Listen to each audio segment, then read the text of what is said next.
ప్రైజ్లా మీ అందరికీ నా హృదయపూర్వక వందనాలు. మీరందరూ సంతోషంగా ఆనందంగా నూతనమైన వాగ్దానం ప్రకారం మన దేశంలోను ప్రపంచంలోను ఆయన అనుదినము ఆయన వర్తమానమును వినచెప్పుతుండగా చెవి పెట్టిన వారి ప్రతి కుటుంబమును ఆశీర్వదించాలి, దీవించాలని కలువరు ప్రేమ ద్వారా ఒక దైవదాసుడుగా నేను అనుదినము నూతనమైన వాగ్దానం ఒక బోరగా వాడబడుచున్నాను. కానీ ఆయన చిత్తములో ఆయన కృపలో వింటున్న మీరందరూ కూడా దేవుడే మీతో మాట్లాడుచున్నాడని మీరు తలంచి మీ చెవిని పెట్టి వినినట్లయితే మన తండ్రి మనందరినీ ప్రేమిస్తూ మన కుటుంబంలో మన పిల్లలు మనమందరము కోడి తన రెక్కల కింద దాచబడినట్టుగా మనము కూడా ఆయన రెక్కల కింద దాచబడి నూతనమైన హృదయం కలిగిన వారుగా ఉంటూ దేవునితో సంతోషిస్తూ దేవుని సంతోషపెట్టుతూ దేవుడు మన కుటుంబంలో సంతోషపెట్టాలని ఎంతోమంది అనారోగ్యములతో పడి ఉన్నట్టు ప్రపంచంలో హాస్పిటల్లో మూలుగుచున్న ప్రతి బిడ్డను గురించి నీతిమంతులైన మీరు, పరిశుద్ధులైన మీరందరూ ప్రార్థించి వారందరూ కూడా స్వస్థత పొందుకోవాలి, వారందరూ కూడా రక్షణ పొందుకోవాలని వాగ్దాన ప్రకారము నూతనంగా మనందరము ఉదయాన్నే ప్రపంచాన్ని గురించి ప్రార్థన చేసేవారు ఉండాలి. ప్రార్థనలో శక్తి ఉన్నది, బలం ఉన్నది. దేవుడు ఉత్తముడని తెలుసుకొని మనము కూడా ఉత్తంగానే ప్రభునామమును ధ్యానించేవారుగా ఘనపరుచుకునే వారికి ఉండాలి. దేవునికి స్తోత్రం. తండ్రి ఈరోజు మనకిచ్చినట్టు వాగ్దానము కీర్తన గ్రంథము 85 అధ్యాయము 8వ వచనం. దేవుడైన యెహోవా సెలవిచ్చిన మాటలను నేను చెవిని పెట్టెదను. ఆయన తన ప్రజలతోనూ తన భక్తులతోనూ సువచనము సెలవిచ్చెను. వారు మరల బుద్ధివినులు కాకుందరు. దేవుడే సెలవిస్తున్నాడు. ఆయన అంటున్నాడు, నా బిడ్డలు ఈ లోకములో, దేశములో, ప్రపంచములో వారు మళ్ళీ బుద్ధివీనులు కాకూడదు. ఒకసారి దేవుని నమ్మిన తర్వాత దేవుడితోనే సంబంధం పెట్టుకోవాలా. మళ్ళీ లోకస్తులుగా మనము పడి ఉండటానికి వీలు లేదు. ఎందుకంటే మనము మనిష్ట ప్రకారము దేవుణ్ణి ప్రార్థించలేము, కానీ దేవుని చిత్త ప్రకారమే మనము దేవునితో సావాసము చేయాలి. దేవుడు చెప్తున్న మాటలు బట్టి, దేవుడు సెలవిచ్చిన మాటలు బట్టి ఆయన అంటున్నాడు, ఆయన శుభవర్తమానాన్ని వచనములను మన మధ్యలో సెలవిచ్చినాడు. అమూలమైన మాటలతో, జ్ఞానము గల మాటలతో లోకములో తప్పిపోచున్న ప్రతి బిడ్డకు ఆయన నూతనమైన ఆయన చెప్పుతుంటే సేవకులు రాసినట్టు ఈ ప్రవచనాలలో అన్ని కూడా ఏది కూడా ఒక్కటి కూడా వ్యర్థమైనది కాదు. ఆయన చెప్పిన ప్రతి మాట కూడా నెరవేర్చబడుచున్నది. కాబట్టి ఆ ప్రవచనములో మన మధ్యలో ఉంటున్నాయి. దేవునికి స్తోత్రం.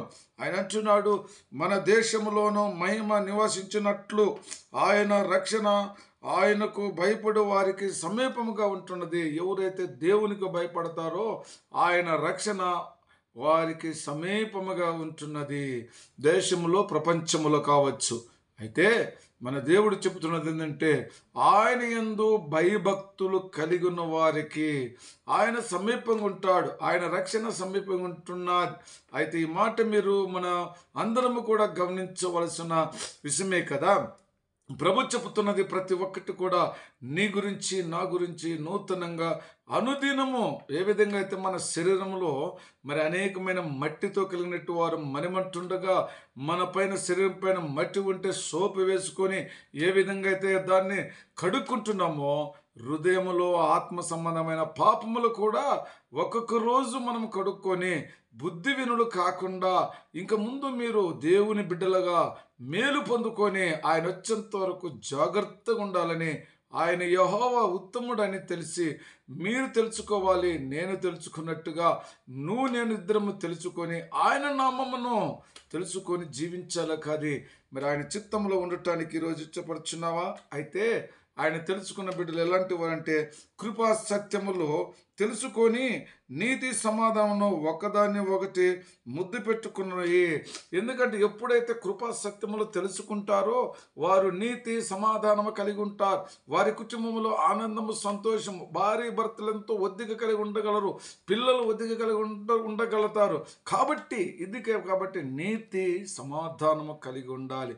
ఆ కుటుంబము ఒకరికొకరికి ముద్దు పెట్టుకుందనగా మరి అది ఎంతో ఆనందం. ఒక చిన్న బిడ్డను చూసినప్పుడు ఎంత ఆనందంగా ఉంటే ఆ బిడ్డను చూసి ముద్దు పెట్టాలంటున్నారు. వారికి పుట్టకపోయినా కూడా ఆ విధంగా ఒక ఆలోచన కలుగుతుంది కదా. అయితే దేవుని చిత్తంలో ఉన్న వారి పైన, దేవుని కుటుంబంలో ఉన్నవారు ఒకరు సంతోషంగా ఆనందంగా ఉండాలని ఆత్మ సంబంధమైన ముద్దులతో ప్రభుని స్తుతిస్తూ ఘనపరుస్తూ ఉండాలి. స్త్రీలకు పురుషులకు ఆనందము సంతోషం కలిగి ఉండాలి. ఎందుకంటే ప్రభునామంలో అలాంటి ఆలోచన కలిగి మనం చిన్న బిడ్డలకు పోలి ఉన్నవారం అయితేనే పరలోక రాజ్యం మీద అన్నారు కదా. అయితే మనం చిన్న బిడ్డలను పోలి జీవిస్తున్నామా లేదనేది కూడా మనమే ఉత్తముడైన యెహోవాను బట్టి నువ్వు కూడా ఉత్తముగా ఈ లోకములో, ఈ దేశములో, ఈ ప్రపంచములో జీవిస్తున్నావా అన్నదే ముఖ్యమైన విషయం. దేవునికి స్తోత్రం. కాబట్టి ఆయన అంటున్నాడు, భూమిలో నుండి సత్యమును మొలుచును, ఆకాశం నుండి నీతి పారచూడెను. నీతి గల దేవుడు ఆకాశం నుంచి చూస్తున్నాడు, భూమిలో నుంచి ఫలించుచున్నారు. భూమిలో ఉన్నట్టు ప్రతి బిడ్డ ఫలించాలి, మరి మొలచాలి, అది పూలు కాయాలి, కాయలు ఫలించాలని దేవుడు యొక్క ఆలోచన. దేవునికి స్తోత్రం. కాబట్టి యెహోవా ఉత్తముడని నన్ను మనం గ్రహించాలి. నువ్వు గ్రహిస్తున్నావా యెహోవా ఉత్తముడని? మరి గ్రహించినట్లయితే మనము భూమి మీద ఫలించేవారు ఉంటాము. దేవునికి స్తోత్రం.